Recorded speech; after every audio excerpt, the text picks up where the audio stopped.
Welcome to another episode with Quick Bytes with Amit. Today's topic is mandatory conscription into defense. Hi, Amit. Hi, Vinay. Yes, You I would always like to bring know. out these very dangerous topics. I would like to know your viewpoint into making it mandatory for the youth of the country to join into defense.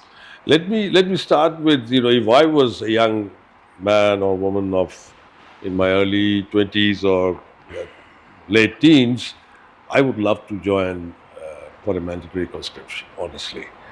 And now the point is that, why I said that is because, of course, I cannot be again in the same. So I always find it difficult to, tell others that this is what you should do. So I can't really, I feel not strongly about it. But yet, since you ask, I think from a country's point of view and the kind of country we are in, where we have almost 35-40%, which is still Gen Alpha and Gen Z, right? And we have a huge momentum that we have to continue with using this part of our population as a strong, pedestal for the country to grow further, right? Okay, people like me, baby boomers or whatever they call American labels, we are not going to contribute much for development of our nation, or even for the defense of our nation. And also the kind of global society that we are living in, what's going on, and not only what's happening because of Trump 2.0 or World 3.0, as I call it, post-World War.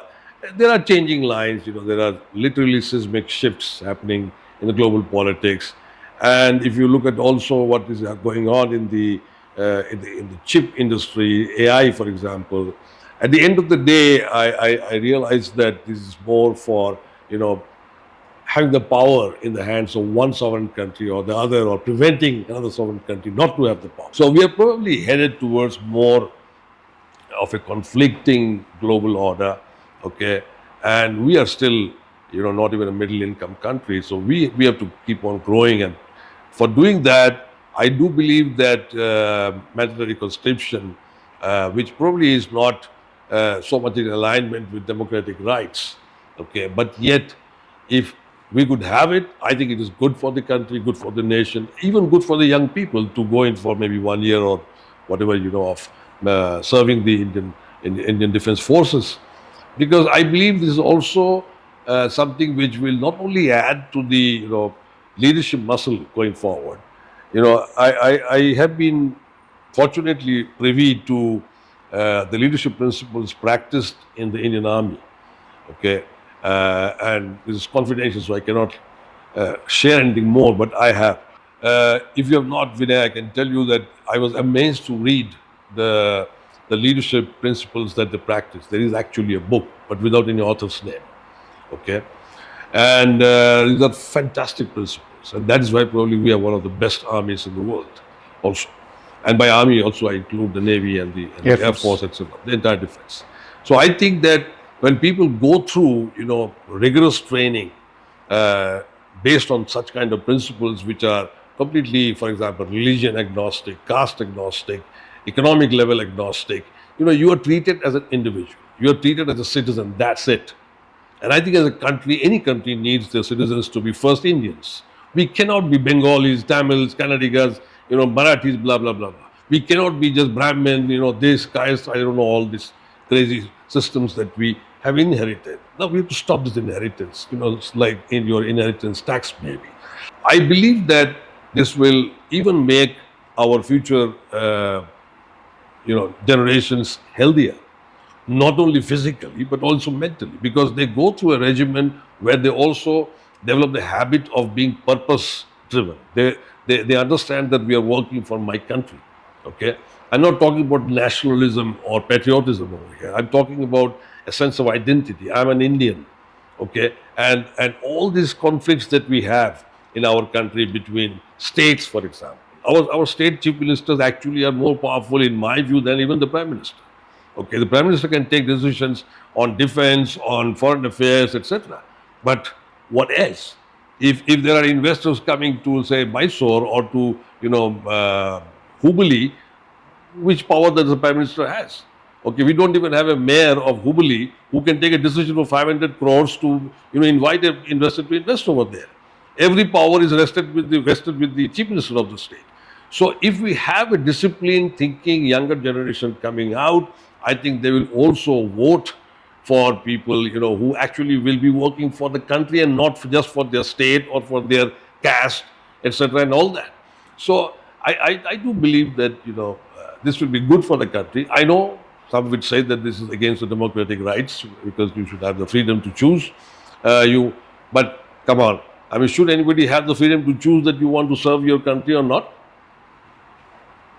I don't think so. It Yeah. should be something which. That's the question I ask myself when you ask the question, and this is why the response that comes to my mind, what I gave.